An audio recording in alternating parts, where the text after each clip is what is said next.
Pascal. You are now rocking with that dude Pascal. We be going wild, Haitian in the building, so original. Got the haters catching feelings. Get your hands up to the ceiling and keep them held high, cause St. Louis isn't ready. Forget about it, goodbye. Hold up, we just saying hi. Five somebody, rise up. Weekdays, catch us live, somebody. Let's go. Good Saturday, everybody, and welcome to the Pascal Show. What's up, y'all? It's Speak On It Saturday. Yeah. Hey, what's up, everybody? I hope you guys are enjoying your Saturday. Woo! What a day, guys. It's a short one for me today. I'm just going to be real. Today is going to be a very, very short one. If you have not seen already, there was some breaking news about DMX. Our brother DMX is in the hospital right now. I just did a pop-up video about it, but be sure to go and check it out when you get a chance. Some bad news for our boy right now. Thoughts and prayers go out to to DMX. You know what I'm saying? It doesn't matter. Whether you are a fan of that music or not, hearing that kind of information is really, really sad. You know what I'm saying? Pugface Media, what's up, man? What's up? I don't know if you're a man or a woman, but Noli is a very good friend of the show, very big family member of the show. So I appreciate her saying, I appreciate you giving her a shout out and telling us where you got the heads up to come through and check out this show. But for everybody who's tuning in and watching right now, I appreciate it. All you guys are starting to file in, and I know that you guys are all kind of ready to get down into some conversations and ish. Today is Speak On It Saturdays. So today is the day where I get to hear from you guys. You guys call in, you guys, chop it up with me. You kind of give me your 2 cents about things that are going on in the world. If you have any ongoing questions, burning questions for me, or things that we've talked about over the week, this is the time for you to call in, chime in, and put in your 2 cents. You know what I mean? So do not be shy. I will be opening up the phone lines here very, very shortly. But I just wanted to check out and see what's really going on in the world right now as we are looking, as I'm looking at the news, pieces of news right now, as we are live right now. But man.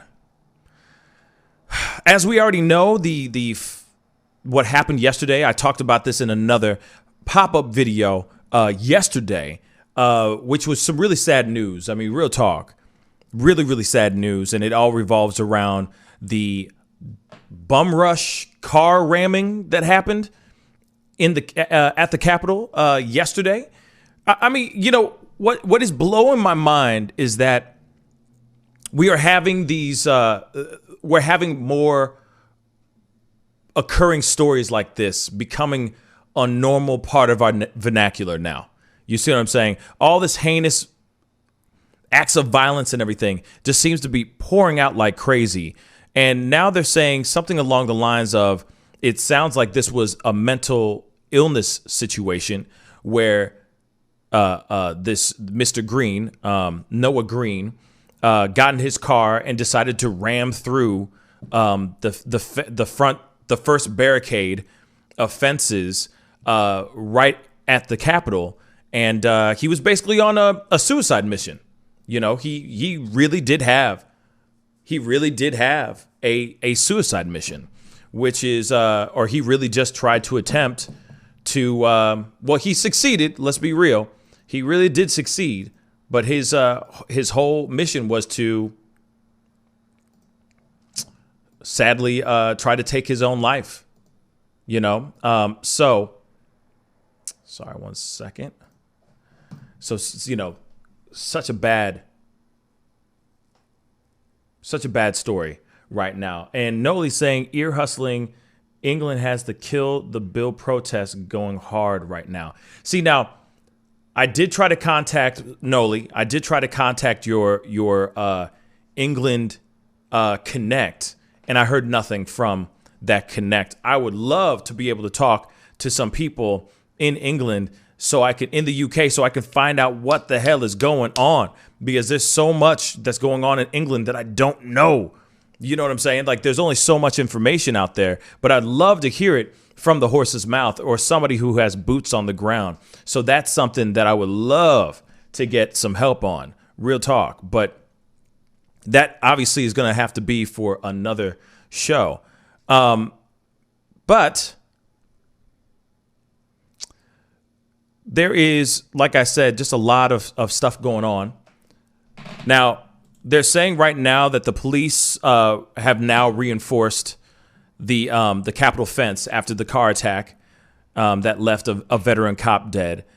They say, the Dems say the breach should delay decision about when barriers will come down. Obviously. I mean, let's be real. When you have Billy Evans, who is an 18-year veteran of the force, get killed because a guy drives right into the barricade, killing him and severely injuring another officer, yeah, you're going to keep those fences up for a while. You know what I'm saying? You're going to keep the fences up for a while. There's no argument there. There's no argument there at all whatsoever. So the fact that they're going, oh yeah, I mean, like, are you surprised? Are you surprised that they're going, nope, we're keeping these fences up for a while? Are you surprised? I'm not. I'm not at all. Pugface Media, thank you so much for the $1 super chat. I really do appreciate it. Thank you, thank you, thank you. I really do appreciate it. But like I said, you know, you have somebody like Noah Green, 25-year-old Noah Green, who is, from what they say, allegedly was a member or a follower of the Nation of Islam. He very much was an advocate or an avid believer or follower of Louis Farrakhan. You know, he just ran his car into that thing. I really do honestly, truly think that he was having a full-on, I think he was truly having a full-on psychotic break. Full-on psychotic break. And no, I'm not sitting here saying, oh, he was just having a bad day. And no, I'm not sitting here saying he had, you know, he had sex on the brain. You know, it was a sexual addiction. No, I just think that he literally had a psychotic break.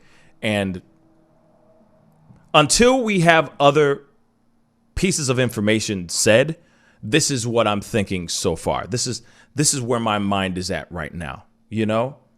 So we'll see. We'll see. No, there's no sympathy.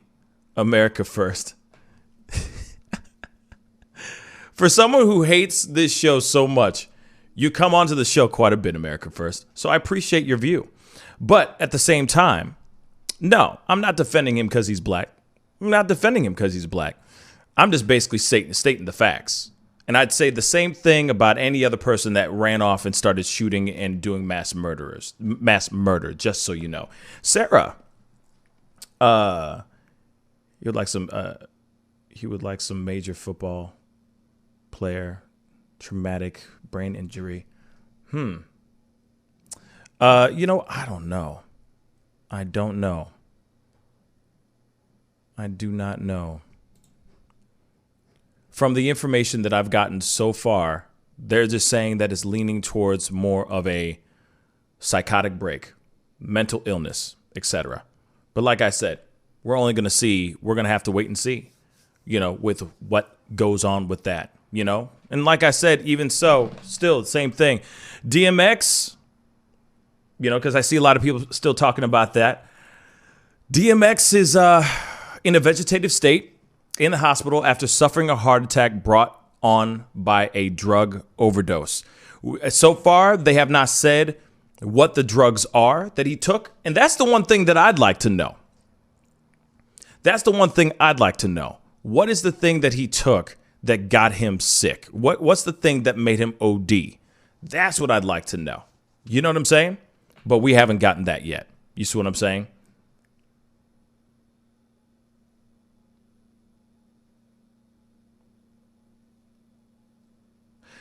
I don't know that story, actually. America first. I don't know that story. If I knew that story, I would have covered that story, but I don't know that story. Do you have a name? Do you have a name, America First? I'll entertain you for a little bit. Do you have a name so I can look this up? Because I will talk about it. I will read it right here live on the show. So go. Comment down below. I'd love to hear what that story is so you can stop trolling this show. Oh, my God. Anyway, Mr. T, what's up, man? Thank you so much for tuning in. I appreciate that. But we have a CTE. Hold on. Comments are going too fast here.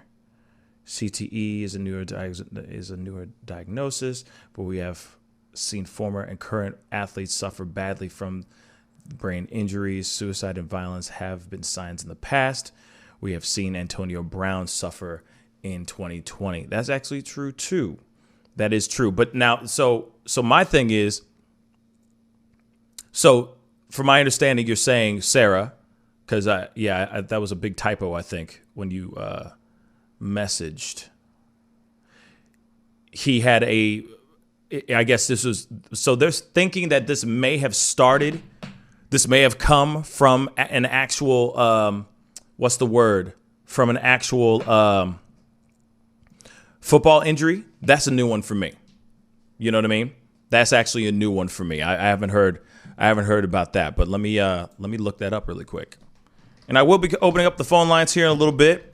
Because like I said, today's show is a little short because I got a lot of things going on. Easter Sunday is tomorrow. Got a lot going on surrounding that, and I got to prepare for that day. And I hope you guys are all having a good weekend, whether you celebrate this weekend or not. You know, it is a beautiful, where I'm at, it is a beautiful weekend, and I hope it continues. I hope it's the same for you guys wherever you are. Real talk. Let's see. Noah Green.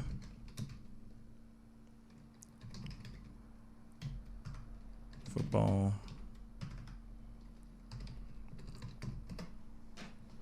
Let's see. Okay. You know what, Sarah? Shout out to Sarah, because she's the first one to say this, so I appreciate Sarah. But this is from The Sun. I mean, it's not the most reliable source in the world, but we're going to take a look at this together, okay? Let me, because this is what they're talking about here too, which, you know, let's read it. Let's check this out. Before I put in my own 2 cents, let's check this out. Okay? All right. He's not a terrorist. Capital attack suspect Noah Green's family claim football injuries may have triggered mental illness. Okay. Okay. So, let's see. He was once a promising college football star. Is understood. Let me try that again. So Green, once a promising football star, is understood to have been suffering from delusions and hallucinations before he allegedly launched the Ram raid on Friday, according to U.S. officials.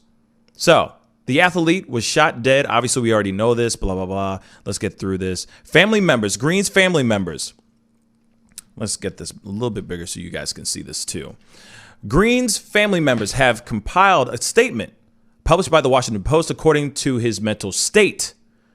The family members speculate that his depression and potential mental illness may have stemmed from years of football. This also insisted he was not a terrorist by any means. Green's relatives expressed their great sympathy for the officer whose life was taken and other injured during these events. Upon learning of the shocking incident, they, in quotations, were just taken aback as the rest of the nation,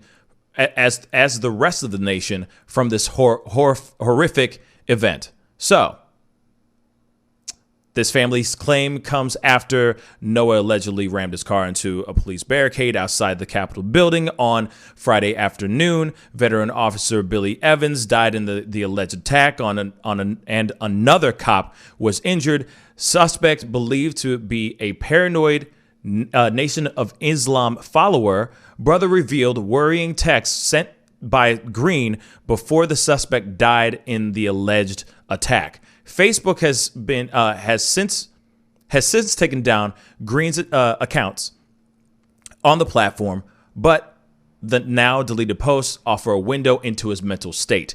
Described as a popular quote-unquote jock who was quiet and worked at his at college gym, pals explained how they saw his mindset deteriorate as he started to post about conspiracy theories.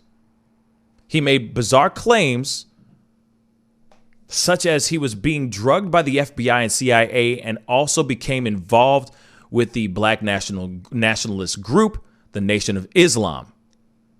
In one post, just hours before the attack, he branded the federal government as, quote unquote, enemy number one of black people. The number one enemy of black people. His brother Brandon revealed more details about how the 25-year-old's behavior became increasingly erratic and how he even claimed to have attempted suicide. Football head injuries have previously been linked to mental health, potentially leading to depression, anxiety, and other behavioral changes. Many players have been found to have suffered CTE, a brain disorder which is caused by repeated head injuries, which can lead to memory loss, impaired judgment, and aggression. However, this is as of yet not no evidence proving Green may have been influenced by injuries from his years playing the sport in high school and college. I'm going to stop right there. So here it is, y'all. Okay. I'm not going to sit here and say that this is not possible. I'm not. I need to see the proof. And I know there's a lot of people that will sit there and get mad at me about this and say, oh, you got to have your boys back and so on and so forth. No, this guy decided to take his car and drive it into the Capitol building, Capitol area, right?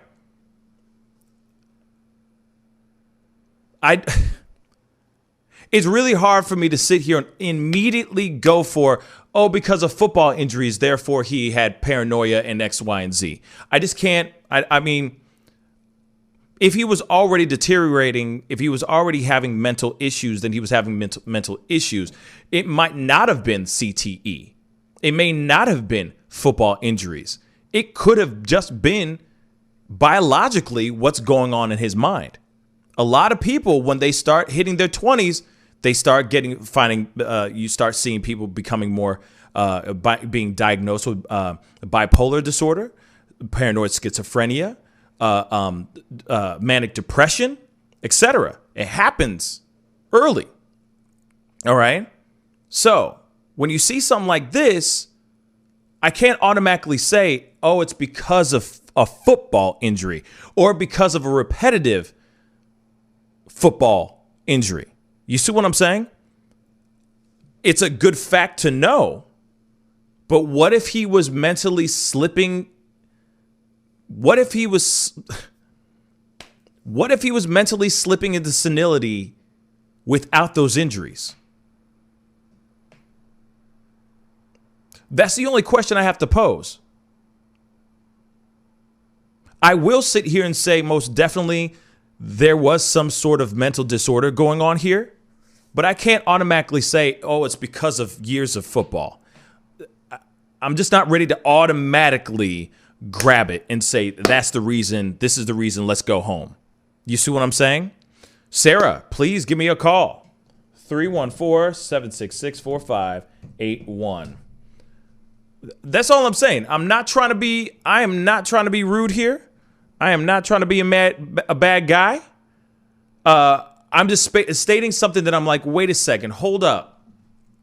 You can't automatically say, oh, because he played football, that suddenly what if he was already starting to show symptoms way before that too? You got to play both sides of the fence, I think. Hey, you're on the mic with the Pascal Show. What's your name and where you calling from? Hey, it's Sarah from Ohio. Hey, Sarah from Ohio. What's up? What's on your mind? Speak on it. Okay, so just wanted to talk a little bit about the brain injury thing. Please. I brought up, but I was trying to, talk and text, speak to text, and it wasn't working very well. I feel you. Definitely not saying that it is an excuse for this at all. It's a possibility. I was just saying that, when I was looking into him, just for random information, one of the big things that was coming up was that he was, this pretty high-level college football player. Right. And from what I know, I'm not a doctor, but from what I know about traumatic brain injuries, is it a lot of times, even if it's just from a football injury, if it's from multiple concussions, it can literally change the way your brain works and can either make someone a totally different person indefinitely, or, it's been shown, there's several wrestlers, WWE wrestlers, where this has happened to, where they've just lost their mind. Right. And they've attributed it back to that. So I don't think that it necessarily causes, I don't think it causes mental illness at all. It's a totally separate thing. A traumatic brain injury that results in mental illness is not the same as, causing a mental illness. Does that make sense? Yeah. No, and I get it. Yeah, I get it. And so I wasn't excusing the behavior for sure, but that was the first thing that I thought of when I saw that is, I think, I wish I knew, Bret Hart. He's a WWE or was a WWE wrestler, and his story is fascinating. If you ever just want to look it up, it's incredible. But he was this, devoted family man, had a wife, had just had a baby daughter, and within several days of everyone seeing him normal, he just lost his mind and killed the wife, and maybe even, I think the daughter's alive, but killed the wife, killed himself, this huge, crazy, but there were no signs up to that. So sometimes it just hits where, it may just make his personality more, more likely to buy into conspiracy theories, but how many of us would that be? Not even just having a traumatic brain injury. My parents didn't have a brain injury, but they're buying all kinds of crap. So, a lot of us can just be a little more gullible than the rest of it, but I know that can change the makeup, and it also can cause that super erratic behavior where that would be a logical conclusion in that moment. Yeah, and the thing is, sorry, I'm just fixing something here on the page. Sorry, I just want to make sure everybody knows what the story is today. Oh, I got you. But yeah, no. Okay, so I'm not going to sit here and say that it's not a possibility, right? I'm not going to sit here and say that it's you know what I mean? But at the same time, I'm going, okay, well, there could be many different factors going on. I'm not going to sit here and say that that's not a factor, but at the same time, I'm going to sit here and say that there are other possibilities other than just because he played football. Do you see what I'm saying? Oh, 100%. Do you see what I'm saying? Absolutely. There's got to be something else going on. I was only suggesting it, as a factor and a side note, but definitely I don't think this is direct causation at all. Right. I feel like there's obviously many, many other things going on. Exactly. I feel like there's much more going on in his mind, or what was more going on in his mind other than just other than just the CTE. You know what I mean? I feel like the CTE can be an added factor to it, for sure. I think that could be an added factor for sure. But at the same time, I can't sit here and go, oh, it's just because of it's because of his football injuries and that's it. I feel that is a little, just to me, that's a little far-fetched. You know what I'm saying? 100%. Just like the Atlanta shooter. Exactly. Sex sure, addiction. You may have a sex addiction, but that doesn't make you go out and slay, almost 10 people.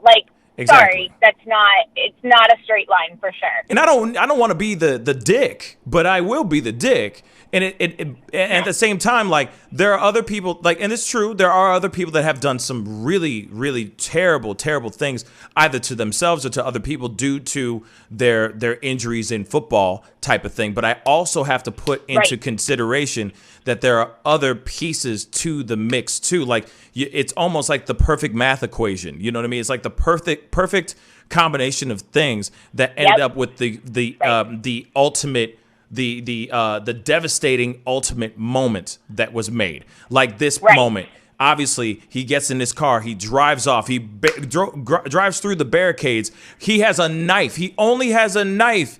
Dude was on a suicide mission, period. So then see what I'm saying? So there's much more than just him having years of playing football. He must have had something chemically off as well before those injuries happened.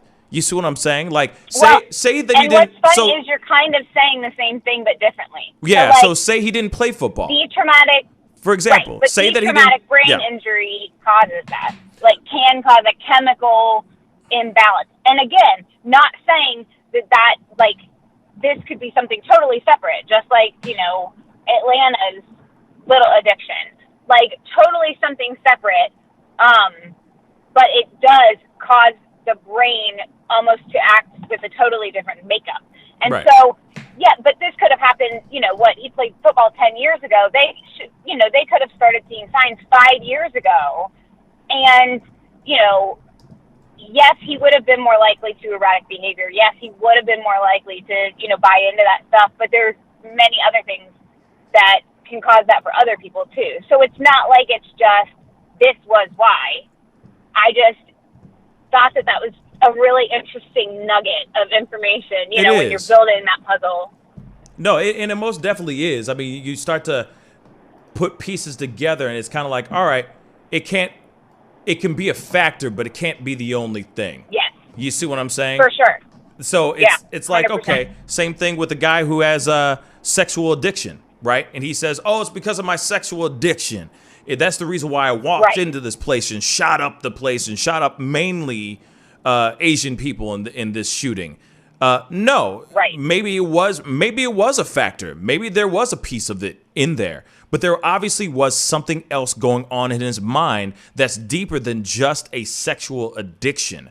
So obviously, there's obviously some mental illness that he's dealing with that he's just putting a Band-Aid on top of a very, very big cut, calling that Band-Aid sexual addiction.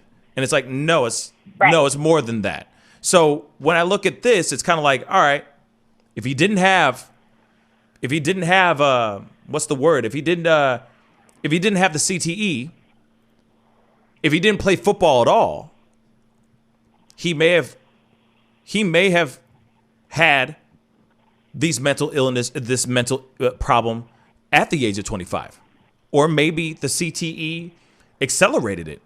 You see what I'm saying? Like, so there's a lot of things to factor in, you know, that maybe his tragic outcome was going to be him dealing with some sort of mental illness, whether he played football or not. You see what I'm saying? Right. So for sure. I'm with you on that 110%, Sarah. I'm with you 110% on it. But terrible. It's a terrible story. I hadn't seen that. Yeah, I hadn't seen that article that you had read on the Sun. You know, when I brought that up, but almost the way that article makes it sound is like it's the excuse, not the factor. And I definitely don't think that even if you could medically prove that it was the CTE that caused a mental breakdown that he had sought help for, and it had failed, and so even if that, I don't think is an excuse. It's just could be relevant to why. Like it could be a reasoning, but I definitely don't think it excuses it regardless. Yeah, no, absolutely. And, and I appreciate you, bringing up the question and bringing up the conversation, because it's definitely something we needed to talk about. Real talk. I mean, I know it's a main thing that everybody's, chopping up about. But, Right. So, Sarah, thank you so much for the phone call. I really do appreciate it. Thank you. Absolutely. All You guys right, have a sweetheart. good day. Have a good weekend. You too, sweetheart. Bye. All right, bye. You know, she does bring up some really great points there. Absolutely. And what Mr. T just said, like echoing what she said, is very true. It is a great point. It's excuse versus factor, or now it's excuse over factor. It seems like, and that's with every person that's gone off and done something, some sort of shooting, etc. There seems to be, you know, oh, it's because of sex addiction, or it's this football injury, and that's the reason why he's done this. Here it is, though. Long story short, a man who decides to get in his car and drive into a barricade, trying to go into the capital area, still, to me, that is still treasonous acts. That's still doing something that is trying to bring terror to a place, regardless of his mental state. He could have been like, all day, America, all day, I love my country, X, Y, and Z. But then as soon as he got in that car and decided to drive in and try to do something crazy, that tells me something else. And I don't mean to be that guy, but I'm going to be that guy. That's unpatriotic. You're putting people in harm's way. You've killed somebody and savagely, severely hurt another. Regardless if you're on a suicide mission or not, you decided to go towards the Capitol. This was not him going after a supermarket. This is not him going into a mall. This was him going into the Capitol. To me, that is not somebody who cares. To me, that is not patriotic. That is a terrorist act. So we can sit here all day and say, hey, he's having mental issues. He is football injuries and CTEs and all that. That still does not change the point of change what he has done. And what he has done is terrible. He did a heinous, terrible act. He shouldn't have done what he did. And imagine if he got a little bit more successful. I mean, just entertain that idea. If he got just a little bit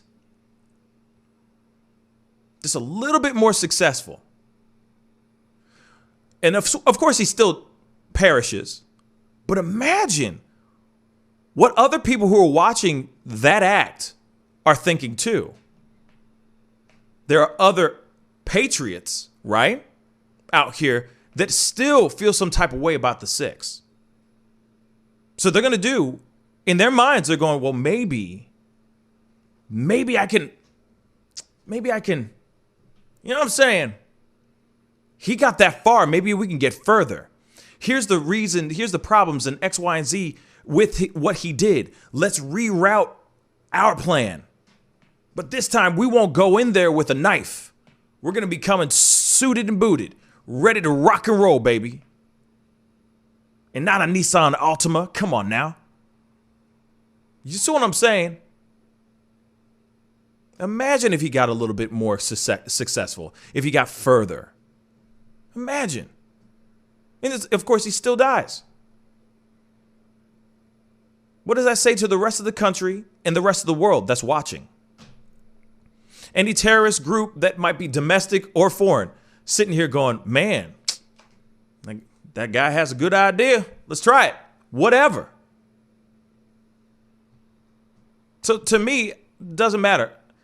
To me, it's like, all right, it's terrible that he died. I'm very, very sad that he passed. I'm very, very sad that he passed. Of course, a loss of life is terrible. Same thing with Billy Evans, who died as well, the 18-year veteran police officer, Capitol police officer. He died too. And let me just say something about these Capitol police officers. They are going through it, y'all. They've been going through it. We need to let off of these dudes, man. Real talk. My God. We need to let off these dudes. Damn. That was only a few months ago that terrible thing happened, and now we got this crap going on too. It's like, is it going to keep happening? Is this just the beginning?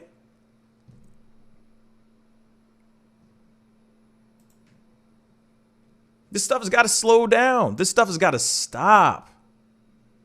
It's getting bad. Like I said, it's getting really, really bad. Give me a call, 314-766-4581. 314-766-4581. Love to hear your thoughts on this, y'all. You know, do you think it's all due to a football injury? Or do you think otherwise? Kiki, thank you. I really do appreciate it. I appreciate you liking the pink hoodie with the purple background. Thank you so much. But yeah, give me a call. 314. There we go. 766-4581. Hey, you're on the mic with the Pascal Show. What's your name? Where are you calling from? Hey, Pascal. It's Immortal Badass. Immortal, what's up, man? What's good? Speak on it. Oh, sorry. I'm pretty tired. Oh, you good, man. We all are. We feel you, baby. What's on your mind, man? Speak on it. Well, a whole bunch of news, bad news this week and stuff like that. It's been a tough one, so much, it's ridiculous. It's been tough. The DMX thing, that's horrible. Yeah, it's terrible news, bro. I ain't happy about that one at all. I'm not happy about that at all. Yeah. Terrible news. He was close to my heart growing up. But also with this,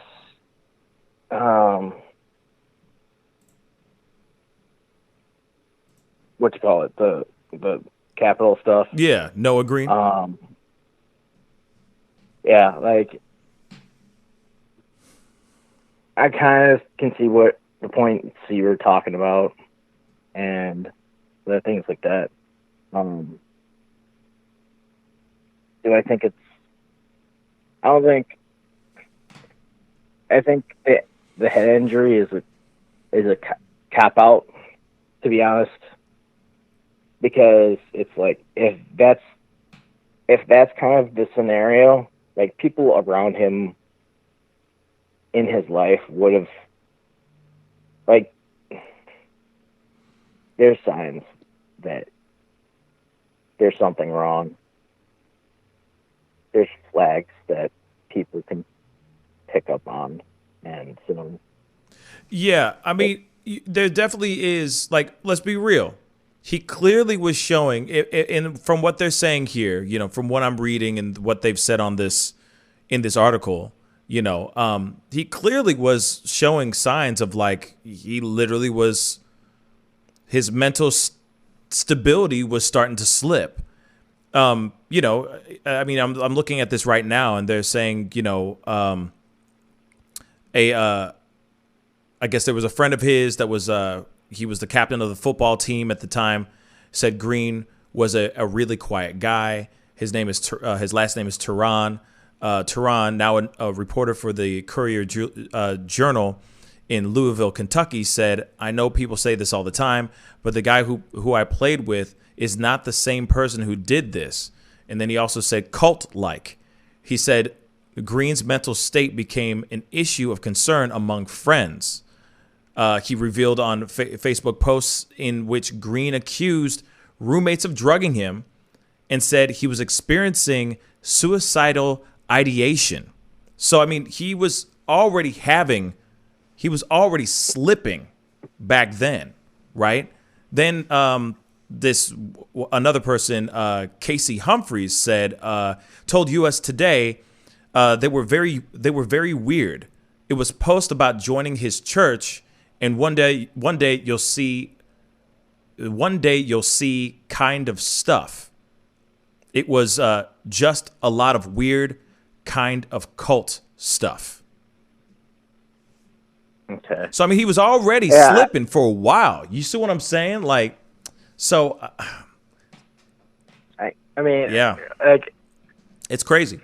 I mean, you know how I am, and usually I'd be really on top of this stuff, but I mean, the past 24 hours or whatever, I've been Mr. Taiwan reporter, researcher, dude, translating Mandarin and everything about that train crash. So, like, I haven't been able to keep up on. No, you're good, man. And shoot, whatever you find, whatever information you find out about that train derailment thing, please send it to us on Discord, because I'd love to be able to cover that story on Monday. You know. Oh, dude, no, I was doing that all yesterday on Discord. I was keeping everyone that was paying attention to Discord yesterday knows how much hustling I had to do. That's what's up. Because it was one of those situations where, like, I work nights, and so it happened while I was at work, and then I got home, and I went on YouTube to just check out some news before I went to bed, and it's like, hey, yeah, a train crash happened.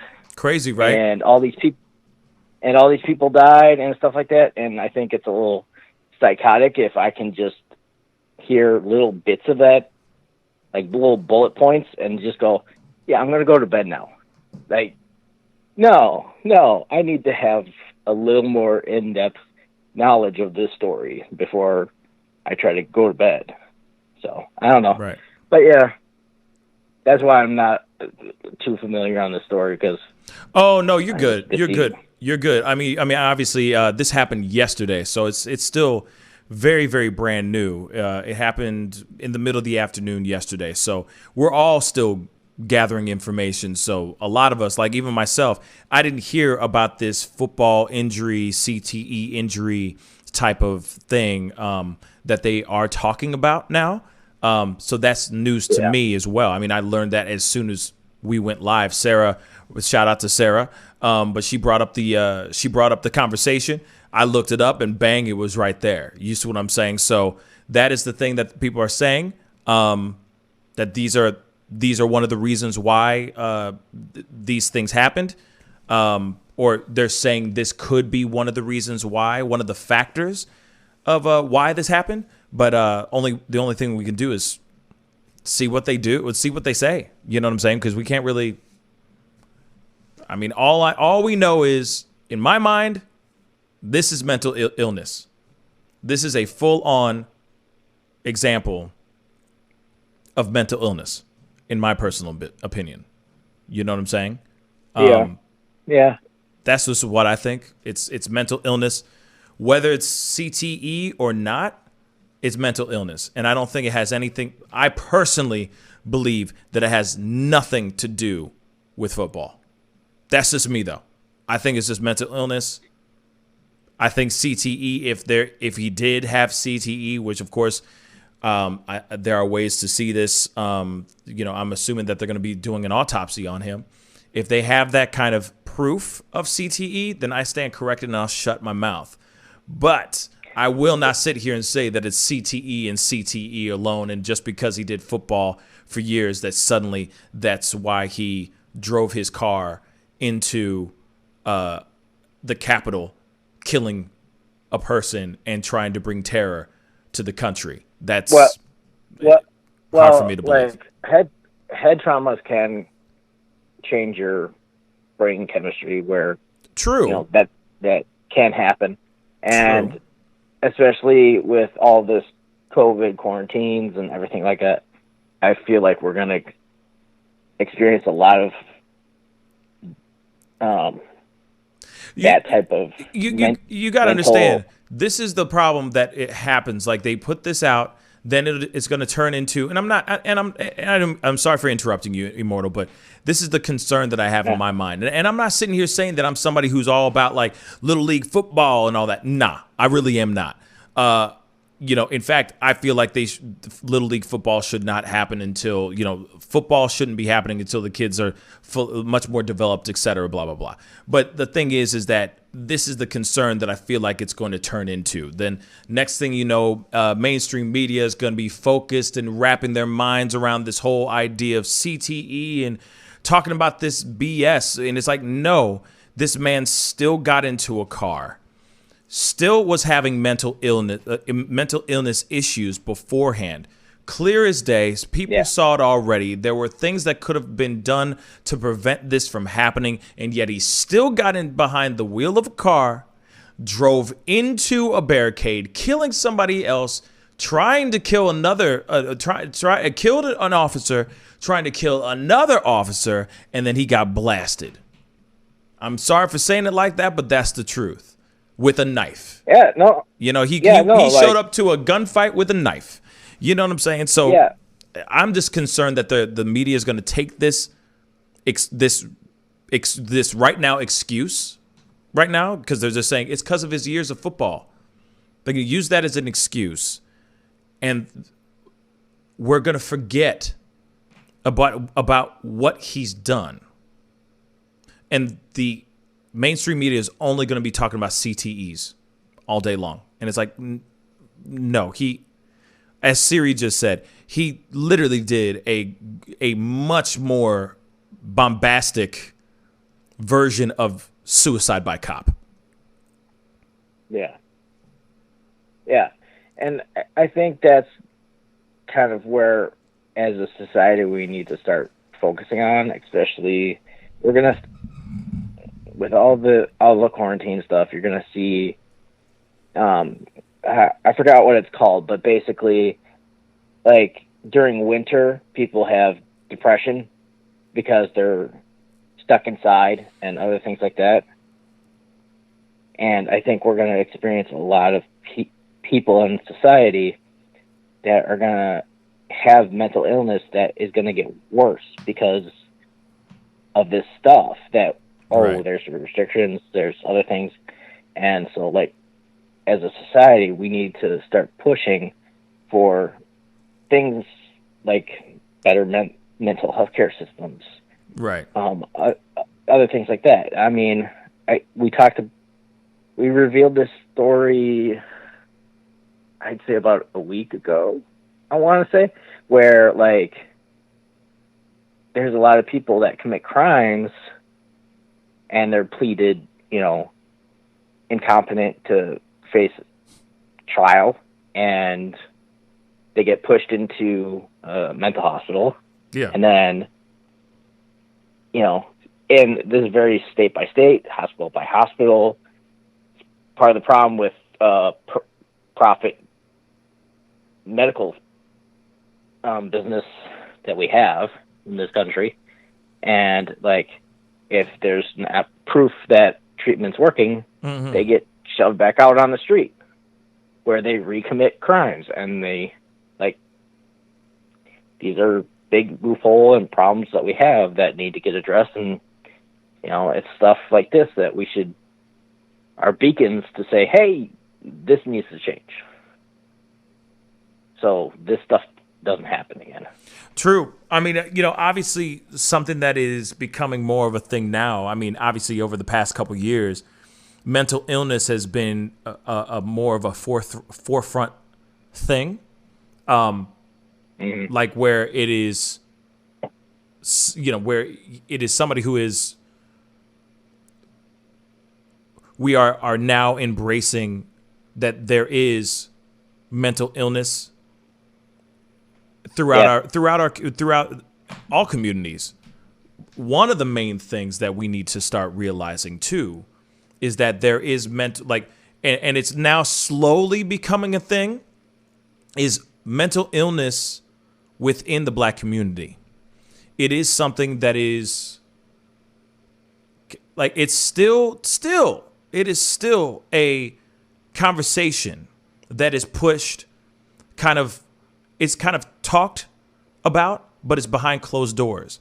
It's slowly starting to become a thing that people are talking about now, but it is very, very, like, in the Black community, but it is very, very still a hush-hush type of situation. Instead of us talking about it and making it a public thing, mental illness in the Black community is something that still needs to be addressed, still needs to be acknowledged. And I think that with this situation with this kid, with Noah Green, he was already showing signs of mental illness And I feel like no one was doing anything about it because of the environment that he was growing up in too. And if we were able to realize, hey, that, hey, having a mental illness is okay and it's not a shameful thing, maybe they would have been able to approach the situation in a proper time so something like this wouldn't have happened too. What were you going to say, Immortal? And I was going to say, it's not only a black thing. It's a very cultural thing. True. Like there's some cultures and some parts of the world that deny, mental disabilities and other things like that. They just deny it. Like, oh no, that doesn't exist. You're just not functioning right. Yeah. Fall in line, Yeah. Some countries, I mean, even in the U.S., we're getting better at it, but there's still like places where if somebody has bipolar or these things, they just get drugged until they're trained to act normal. Yep. That's it. That's very, very true. But Immortal, hey, I appreciate your phone call, man. Thank you so much for the chat. Yep. Stay blessed, all right? Have a good one. You too, man. Have a good Easter. Thank you, man. You too, brother. Peace. Bye. I appreciate Immortal making that phone call and talking about it. It is true. Just in general, mental illness is still something that we, as a society, every demographic, every race deals with mental illness in a very different way. You know what I'm saying? But I know that in the black community, it is still something that is not put out there and attacked and approached and talked about in a very open way. A lot of times it is, as Ryan just said, often perceived as an illness if a man has a mental illness. Exactly. A weakness, sorry. Often perceived as a weakness if a man has a mental illness, and that is true facts. We got to find a different way to be able to approach those things in a proper way. Hey, you're on the mic with the Pascal Show. What's your name and where you calling from? Bloomington, Illinois. What's your name? Bloomington, Illinois, Chris Collins. Oh, Chris. Hey, what's up, my brother? Chris Collins. Hey, man. So what's on your mind, man? Speak on it. Well, it's holiday weekend, and Yes. everybody's with their families. Facts. And I want everybody to realize that things are about to change for the children across this country, and it's going to change every adult's life. But we all need to embrace it and know that we're going to be able to see, touch, and be part of this miracle, because it's time to change things, and some great things are happening. I actually had a organization get a hold of me. They're building children's hospitals across the country, and they asked me if the children could build the frames of these children's hospitals, and I said yes. So we're getting launched on that, and we've got a lot of different things happening. I just bought some property. We're going to end the homeless problem here in this county that's been here over 100 years. So I want people to realize they have something to be thankful for, and it's just them being here for tomorrow. And let's think about what we're going to do tomorrow. And I wanted to just thank you, and say happy Easter to you, and, wish the best for you and your family. And I just want everybody out there that's listening to do the same. And realize that you have something now that you don't have to quit your job for. But if you don't have a job, we're going to create one. So, give everybody a positive purpose in life. So I just want to say thank you. You know what, Chris, I really do appreciate this phone call, man. I think it's something that we all need. We all need that little glimmer of hope. And I think that that's a lot of why some of these men right now, some of these men are going out and doing these heinous crimes because they don't feel like they have any hope. So it's nice to be reminded of that hope. You know what I mean? Exactly, and that's the name of this organization, Housing Our People Everywhere, and that gives you hope. And it belongs to everyone, so get a hold of me and tell me what's on your mind and what's going on in the communities.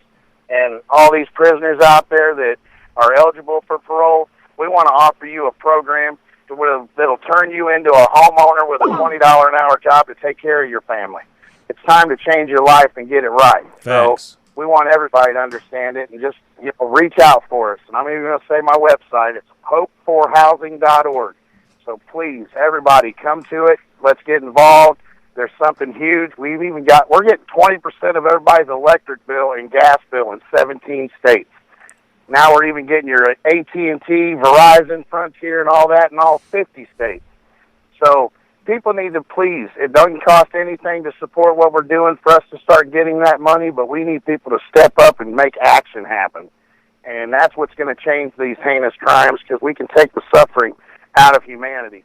And instead of trying to survive, we all thrive and bring poverty to prosper. And that's when we know we've been blessed. But we're all part of it. We're all a piece of this puzzle, and we're going to create this masterpiece, and we're going to be able to see it for the rest of our lives, because no museum will ever hold it.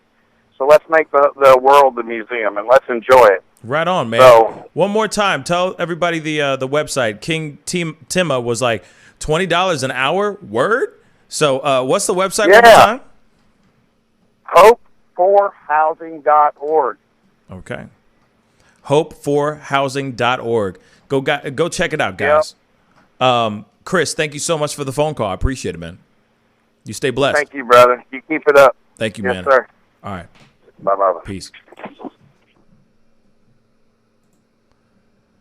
Yeah, and that's true. I appreciate him saying what he had to say. You know what I'm saying? It's not every day that I get a phone call from Chris, but that is very, very true. I think a lot of people are just forgetting where hope is.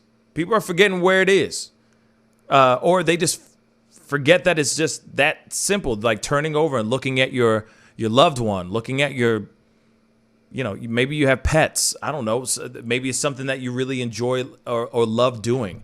Just having that one thing that reminds you of there's a reason why I'm on this planet, or whatever you have as a blessing. What's that thing that you feel blessed to have? And you constantly think about that thing. Sometimes that could get you out of some really dark times. And like I said, I just feel that with this Noah Green guy and these other shooters that we've been seeing spark up, I think a lot of people have, a lot of these men have lost hope. Clearly they lost hope. And it's sad. So sad. We need to start looking for the silver lining or that light at the end of the tunnel. And I know that sounds cheesy and corny and all, but at the same time, and it's like, those cliche lines and all that, but that's real. We need to find those things. We need to find those things so that we don't have things like this happen. But then we also have to keep our eyes and ears open and alert so that when we see stuff like Noah putting things up on his social medias, that we can hit up that friend and go, hey, man, how you doing? What's up? What's popping, bruh? No, I'm seeing these posts, man. Like, what's going on? Let's sit down and talk.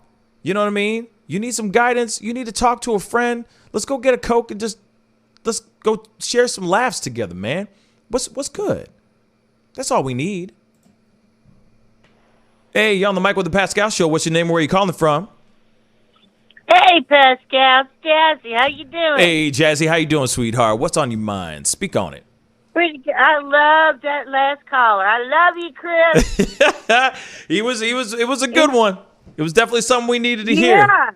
Yeah, man. And I want to just, somebody's got to do it, so I'll be the one. Please. I'm sorry about all these trolls you're getting.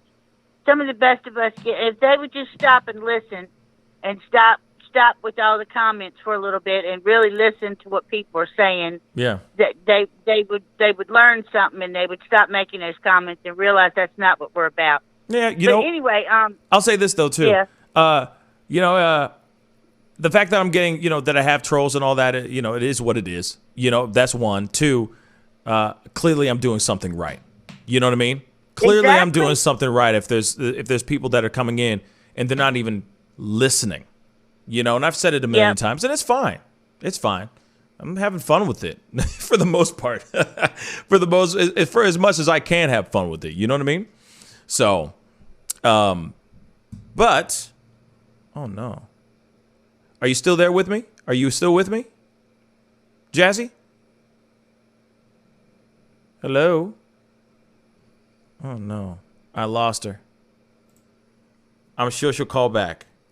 I totally lost her there. The internet or whatever, just or maybe it was her signal. We lost the signal, y'all. But there she is again. Let's try this again. Jazzy. Hey, sorry, Hey. I don't know what happened, dude. I don't know what happened, but what's on your mind? Speak on it. Well, I just wanted to kind of like what you were saying about, we're trying to get to the root of, the mental illness and a lot of things that are mental illness. And then there's other things that are really more emotional illness, the way I look at it. For a long time in my life, I suffered from what was titled, at that time as clinical depression because I was so depressed for so long, okay? But here's something I want to touch on because I've been, completely, medicine-free for 7 years now. I'm doing great. Congratulations. Considering that I'm physically challenged and my circumstances haven't changed a whole lot. I'm not still living with abusive people, and I've gotten myself, away from all that. But I'm, circumstantially, I'm still really struggling in life. But my attitude is what has changed, and that's what I want to get to. Is a lot of people, aside from societally, and this is in all different realms of society, how stigmas are put on people who suffer from either mental illness or emotional problems that way. And then because, I've been on both sides. I worked as a nurse. I majored in psychiatry and psychology in college. And, and then I went through my own crap in life and suffered from it. So here's what I think. Because, I spent my time dealing with psychiatrists and psychologists, and most of them, there's two, and I was lucky enough to have met Marianne Williamson. I can't sing her praises loud enough. She helped me more than anybody. Mm-hmm. But the thing is, a lot of these psychiatrists and psychologists will sit there, and the first thing, just like when you go to a doctor, you can go to a doctor and say, my best friend just died, and you start crying, and they're like, oh, let me write you a prescription for that. Oh, yeah. Or my dog just died. My house got taken away from me, and I'm homeless. And you're crying. Oh, well, don't have a breakdown because you're crying. They freak out. Let me write you for a pill. Right. Well, a pill is not going to fix everything, Pascal. No, it's not. You got to learn how to dig your way out. And sometimes people need help digging their way out. And a lot of these organizations that everybody thinks are out there for everybody just aren't what it's cracked up to be at all. They got 5 and 8 year waiting lists, and people can't get help, and it just leaves people stuck with nothing. Number one, and number two, a lot of these psychiatrists, they got a lot of book sense, but they've never had any experience with any actual trauma in their own lives, and they sit there with their paper and their pen, and they ask you a bunch of questions, and you just sit there and go, and how does that make you feel? Right. And that's not really very helpful. Or else the therapies that they want to provide are things like post-traumatic stress. They want to take you back through reliving every freaking traumatic experience you ever had. Right. Like that's going to help you. Well, no, that's not helpful. I went through years of that crap. It didn't do anything but keep me stuck. What helped me was learning how to retrain my brain. And that was hard work, Pascal. It takes practice. When you've been that down, people get themselves dug into their own holes that way when they feel so oppressed and so pushed down, and life can do that to people. But you've got to start finding something good and positive. What do I have to be thankful for today? There's a Native American saying, if you can't find one thing to be thankful for each day, then the fault is not in the world or what's happening. The fault lies within you, and that's where you need to find it. So what is the trick? What is the trick? The trick is trying to catch yourself. Every time you have those negative thoughts coming in your head, or like even with PTSD, and you got, something triggers a memory in you, and you start having stress or a memory, you got to go, whoa, wait, but I'm not there now. Right. I'm not there now. Now I'm here. Remind yourself, no, that's not happening right now. This is a different situation. Number one, catch yourself. Number two, once you catch yourself having a negative thought that just, you realize that automatically something triggered you to have this negative that might not even be associated, right? Right. But it's triggered this in you. Once you catch that, which takes practice, you don't do it every time to begin with. You just start trying to practice it. But once you catch it, then you automatically replace it with a positive thought. Okay, wait a minute. Okay, well, now that I know that, this is where I was, this is where I am now, so what have I learned? What do I have to be thankful for? You replace it with a positive. And the more you practice replacing when you catch yourself in a negative thought, stop it, push it out, replace it with a positive. It's like it starts out with baby steps, and the more you do it, the better you get at it, and the more you find yourself doing that. And also the other key to helping you get past being stuck in your head that way is to get out here and focus on what you can do to help other people that are going through similar stuff. Because the more you go out here and try to help other people that are going through stuff when it's stuff that you've been through, and just share from your own experience and what it taught you and what you have learned, and you feel like you're helping somebody else, the more it lifts you out of your own stuff. I don't want to say this the wrong way, but, I'm speaking from personal experience. Right. In a way, being so depressed is being totally self-focused. And you got to get yourself out of your own damn head and focus on somebody. It's kind of selfish. People don't realize they're being selfish. They don't think of themselves as selfish because they're so hurt because other people have hurt them. Right. But they can't get out of that pain that they're in because they're so focused on that pain. They can't let go of that pain. And that's why retraining your brain to try to, you can't change what's happened. So rather than just put all your focus on that pain and push the negative out, put a positive, you got something positive to think about, replace it with a positive, and then think about what you can do. How can you use this pain that you've been through to go out here and help somebody else that's suffering? The more you do that, the happier you're going to feel, the more fulfilled you're going to be in your life, and the more you're going to be lifted up, and the less you're going to need any of those damn pills. Excuse me. But that's just, that is, it's taking practice. But it's worked a miracle in my life, Pascal. That's all I can say. I'm a freaking walking miracle, man. I think it's awesome though. Like real talk, Jazzy, because one, you wouldn't be able to speak about this if you weren't in that mental space. You know what I'm saying? If you weren't able to work yourself out to get to this place, you wouldn't be talking about this with so much confidence and so much happiness. I could hear the happiness in your voice. You know what I'm saying? Which is absolutely amazing. And also, we got to remember this too, y'all. The brain is a muscle too. If you work it right, it can get stronger and stronger. If you work it right, it can get stronger and stronger. So, the thing is that you were able to, it's weird because you were able to think outside of your own box and look at yourself, almost like standing outside of your own bubble. It's hard at first. Yeah. Go ahead. Say that again, Jazzy. What did you say? It is really hard at first. It's not as easy said than done. It's easy to understand the concept. Yeah. It was easy for me once I grasped the concept, but to do it takes practice and work. And you just get, it's like with anything, practice makes perfect. The more you I still got a long way to go, but I've come so far, I think it's worth mentioning. Yeah. To people that, and I think psychiatry needs to take a look at that too, and how they're doing things that way with some of the ways they're addressing these issues. Right. I would love to see them do something a little bit more than just throwing pharmaceuticals at people and saying, "Oh, you'll be fine once you take this." And don't get me wrong. There are certain things, certain pills, certain diagnoses that need pills, that need medication, that require medication. I totally am for that.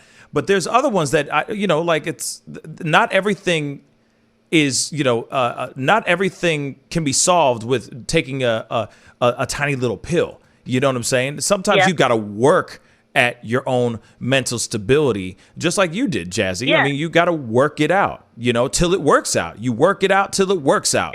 Yeah. And even for me, before I knew how to do better, and I was that depressed, I guess I needed the pills because I didn't know any other way to cope at that point. I didn't have any other tools in my box.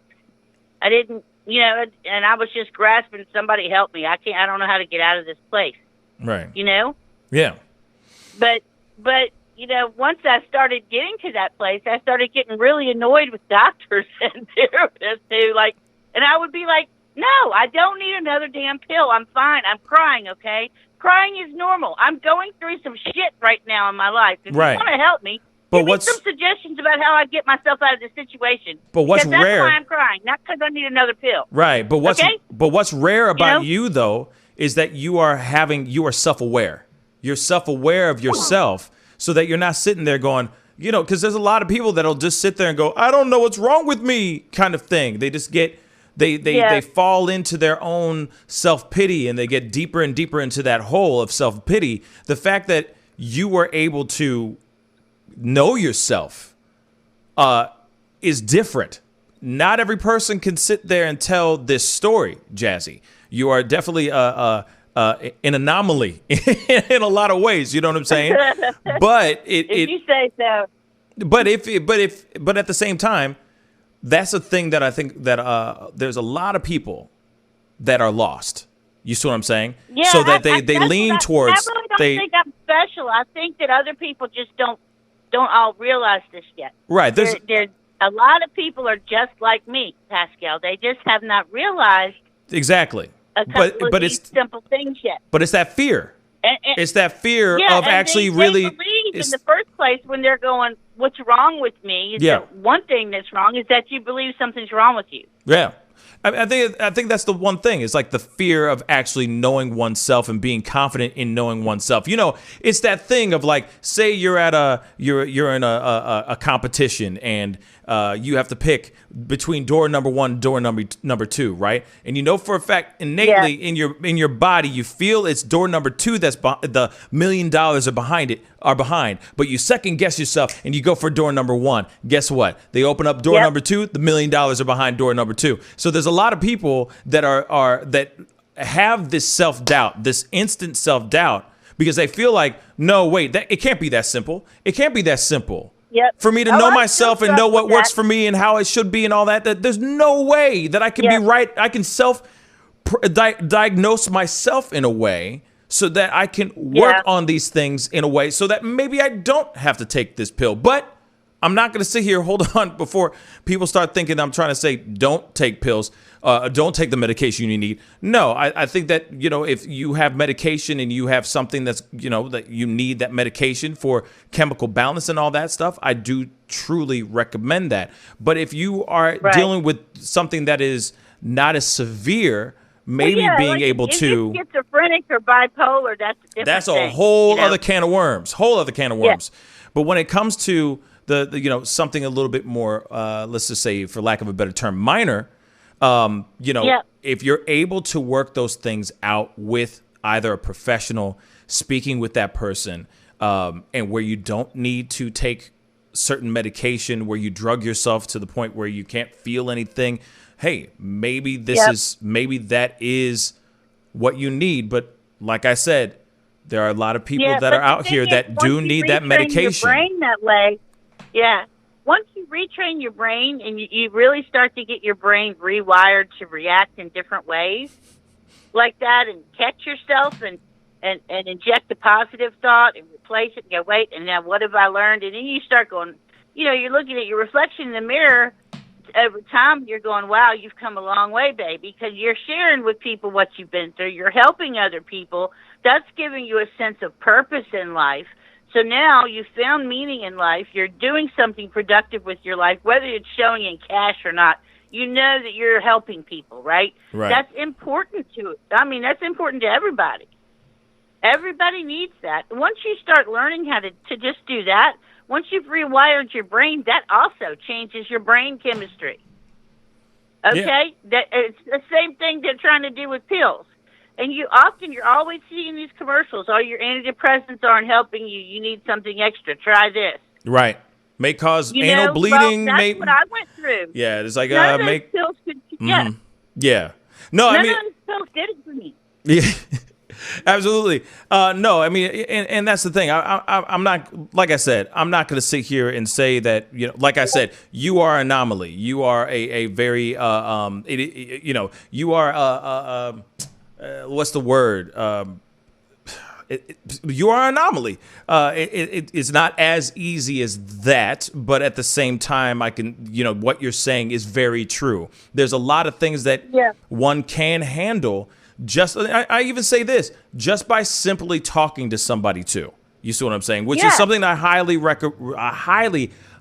recommend. If you are dealing with some issues, if you're dealing with something that you just need to get out and you feel like your friends can't understand it or your loved ones can't fully understand it, speak to a professional. But, you know, maybe be careful on if they just suddenly start throwing you medication out of nowhere. But Jazzy, thank you so much for being on. I appreciate it. All right. Thank you. Have a good one. Have a good one, Pascal. You too, sweetheart. Bye. Yes, I mean, you know what she was talking about is amazing. The fact that she was able to do what she needed to do, what works for her, and obviously it works for her. Not every single person is like Jazzy. Not every single person is like you. So you have to go and talk to somebody and find out what works for you. Because there's a lot of things that you are going on. There's a lot of things that we all go through, right? That are varying degrees of just varying degrees of intensity. Sometimes it could be what you've gone through is very minor, or what you're mentally going through can be very minor, or it could be very, very intense. Being able to talk to somebody is what I strongly recommend. And if you are able to do it in a proper way where you don't have to sit there and get, medically sedated because of the amount of pills that you have to take, I highly, highly recommend, you know, seeing if that's something that you can do. You see what I'm saying? Okay, I'm going to take one last phone call, and then I gotta wrap up the show. Hey, you're on the mic with the Pascal Show. What's your name and where you calling from? My name is Noelle, and I'm calling from Melrose Park, Pennsylvania. Noelle, how you doing? Thank you so much for the call. What's on your mind? Good. Speak on it. I'm calling because just the issue of mental health. Mm-hmm. And let me just give a preference. I'm a medical case manager. I've worked with underserved communities for almost 40 years. I'm 61. I have no problem saying my age, but from what I've seen over the years is that oftentimes when people do try to reach out for help because of things like insurance, you know, availability of services, they often can't get the services that they need, even the support. And I'm not even talking about seeing a psychiatrist, just having access to a support group. And I see that even more so now because of the pandemic, because of a lot of things shutting down. And everybody doesn't have access to a computer. They don't. And so we need to realize that, you know, I don't know that gentleman's situation. I'm only telling you what some of the people I've worked with over my 40 years, that I can tell you that I had to advocate for them as a medical case manager, advocate for them to get treatment, even to advocate to see if they can be a part of a support group, because some support groups you got to have insurance. And if you don't have a certain type of insurance, you can't access it. And so I think if anything, we have to drive home that, you know, mental health wellness is a part of your overall wellness, because you could be physically well but not mentally well, and then you're not a well person, because that's not total health. That's true. It's not. And so, the one thing I really, really want to stress is that, I mean, and I've seen this since the pandemic and other things going on during the pandemic, and I can tell you because I'm actively working now as a medical case manager. Like I said, for almost 40 years I've worked in this field, is that because of things people see on TV. Now, I can tell you right now, when I start working next week, somebody's going to call me about that issue, that incident at the Capitol.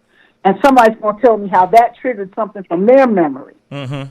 And how they've tried to call their therapist, but maybe they can't get their therapist, or usually they would go talk about it in a support group, but they can't.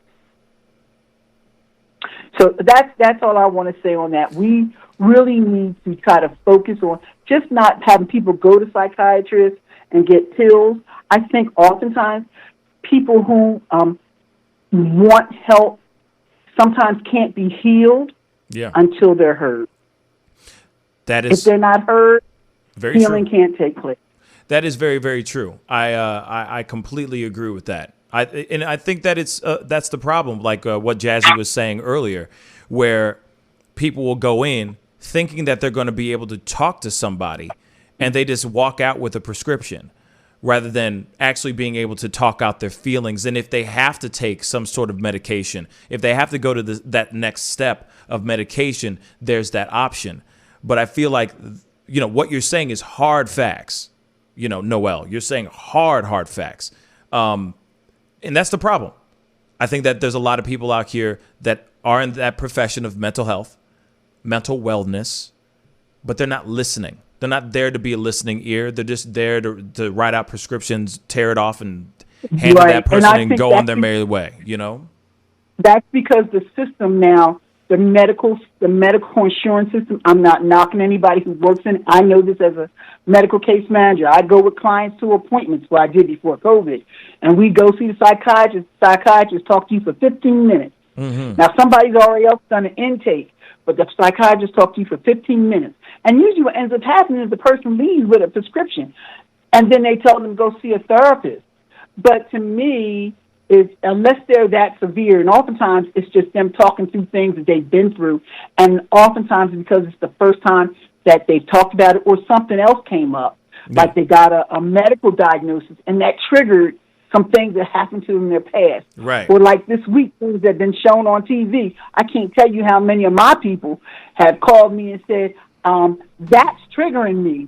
Not even seeing the tape of what happened to George Floyd, but hearing the people talk about it, those people who were testifying, who witnessed it, triggered things. Yep. So, so I think people need to take a little more, and like I said, I don't know that gentleman's situation. Yeah. I still think that there's more things that have to come out about that, but we definitely need to really look about mental wellness, and maybe the term mental illness. Maybe, a lot of people get triggered by that, too, because I have clients who will swear they're not mentally ill. Yep.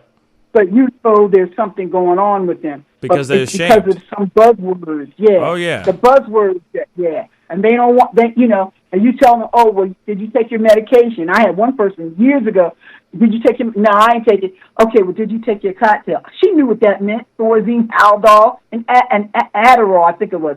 And she knew what that meant. But that sounded better to her than saying, did you take your medication? Right. You understand what I'm saying? Oh, yeah, so, absolutely.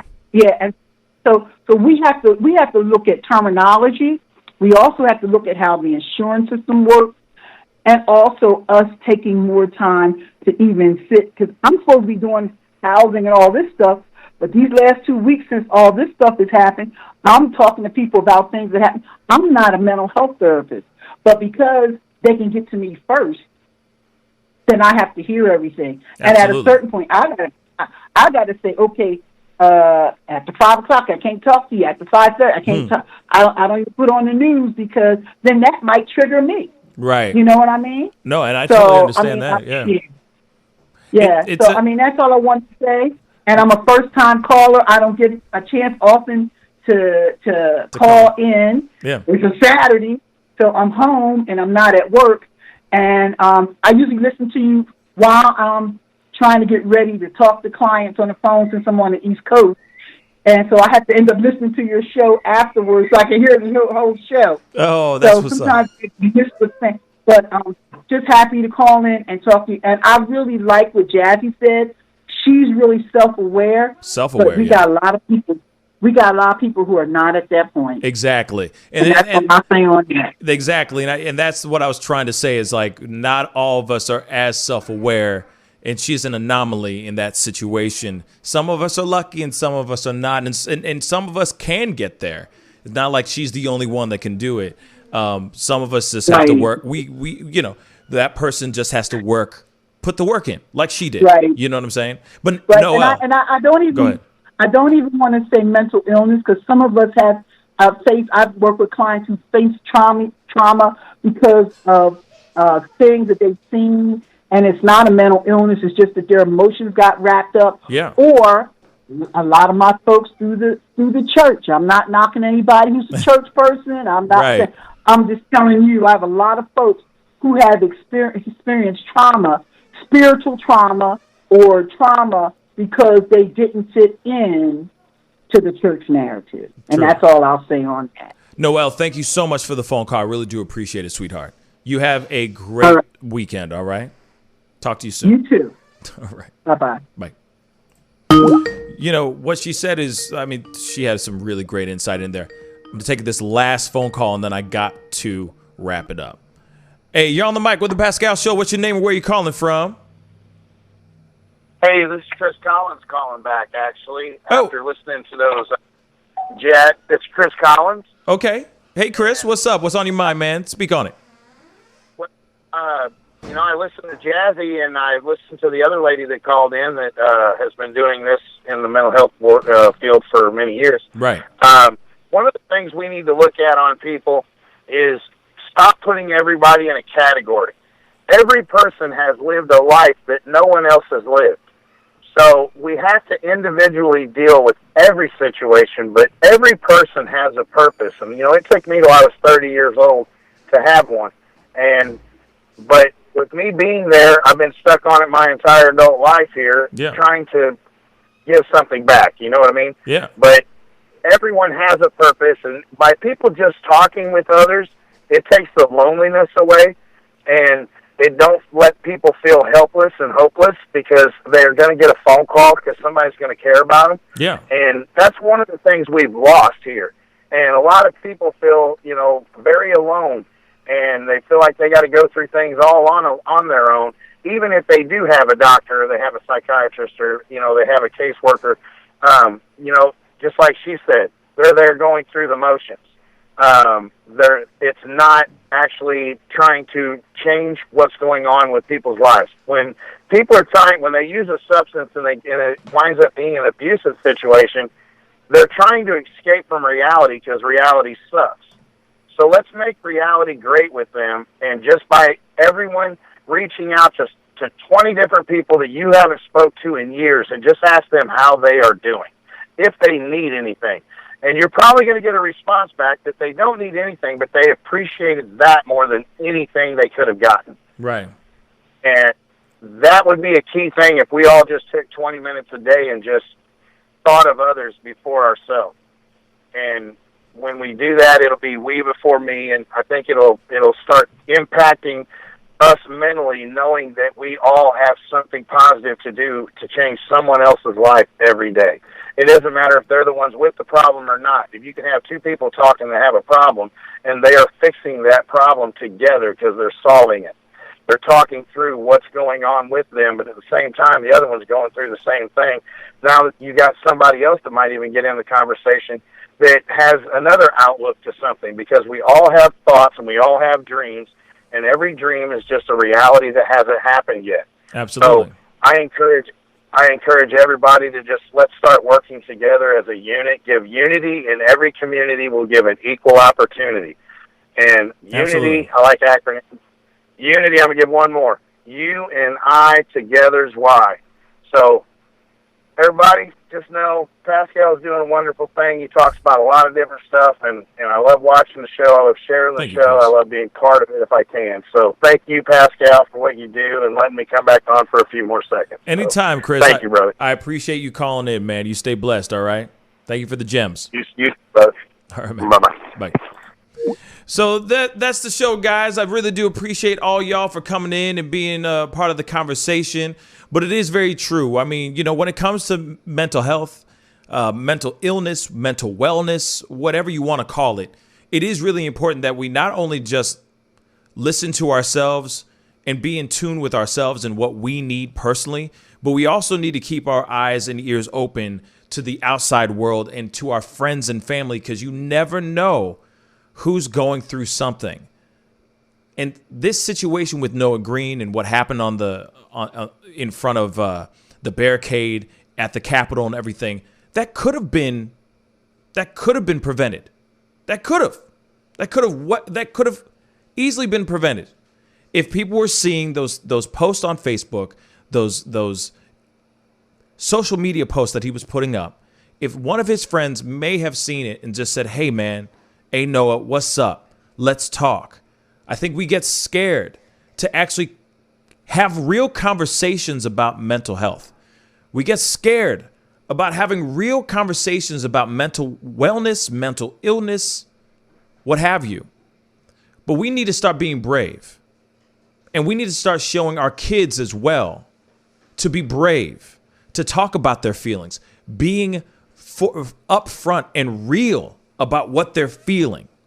Because if we sit there and just tell them to turn a blind eye to it, we could have other incidents like this happen in the very near future. Or we could just keep repeating. This could be a broken record that just keeps repeating, and nothing could change.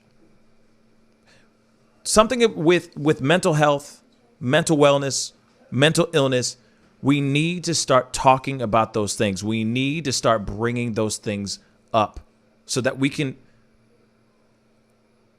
spread a little love and spread a little positivity. And also so that these people, any person that's dealing with anything, any person that's fighting mentally with whatever's going on in their minds, that they know that they're not the only ones, that they're not alone. Just because you're not, dealing with manic depression or bipolar disorder or paranoid schizophrenia or anything, serious bouts of depression, just because you aren't going through it doesn't mean that you can't be there for somebody who is going through that. So I urge all of us, not only keep our eyes open, but we keep our ears wide open and we listen and we read and we tune in and check into our friends who we love, who may be putting those things out saying, "Hey, I need help." It's a cry for help, because you never know. You never know. This could happen in your neck of the woods with a friend of yours that you could have just sat down and talked to and listened to for 15 minutes. Sometimes that's all we need is a listening ear, a shoulder to cry on, and a hug every once in a while. Anyway, guys, I love all you guys. You guys are amazing. I really do appreciate this conversation. Actually, I'm going to say this out loud now to the family, anybody who's on Discord. If you have any friend or any person that is a professional in psychology, is like, a psychologist or a psychiatrist that would be able to come onto the show on Monday morning show to talk about this a little bit more, especially, with everything that we've been talking about. Mental illness has been a real serious thing. We've been seeing all these shootings that have been happening, and a lot of it has to do with a lot of this has to do with mental illness. And I would love to be able to talk to somebody live on the show Monday morning. So if you have a friend or anything of that sort that is a professional that does this, please send me their info so I can contact them so we can actually have a real in-depth conversation on Monday's show, because we really need to start addressing mental wellness. Seriously, how we can achieve it. Does it always have to be a pill? Do we have to sit down and talk to somebody? How can we find mental wellness for ourselves in a holistic manner? How's that? That's what I'd like to talk to somebody about. And of course, talk about Noah Green and what was going on in his mind beforehand. Or what goes on in somebody's mind before they do some heinous, disgusting, violent act like he did yesterday. So anyway, if you do have anybody, please send me an email, hit me up through Discord, I am totally open to talk to anybody who is a professional in this field. I would love to chop it up with you guys. But anyway, that's a good idea, Mr. T. Adding a positive vibes, self-care, positive news section to the show and to the Discord too. That's actually a really good idea because there's always something positive going on every day. It's just really hard to find it, y'all. It's hard to find it. Real talk. There's so much bad things going on. It's hard to find the positive stuff. But anyway, I promise you I'll try to get something like that going. Okay? I promise. But anyway, I got to get going. All right, guys. I love all y'all. Thank you guys all for coming on. I appreciate every single last one of y'all. Chris Collins' website one last time. Let me find that again. He just wrote it in the comments here again. It's house, the number 4, housing.org. Please go check his stuff out. He's a positive dude doing some amazing stuff in Illinois and in the community.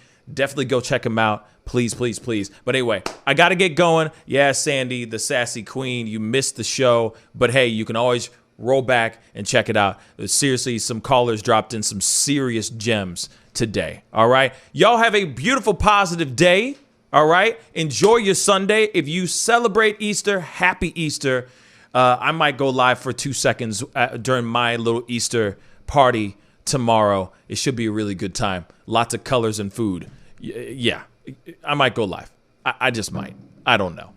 On my phone. It won't be here. You know what I'm saying? But you'll see it. All right. Anyway, be good to yourselves. Be good to one another. And I'll see you guys on Monday at 9 a.m. Central Standard Time. This is the Pascal Show.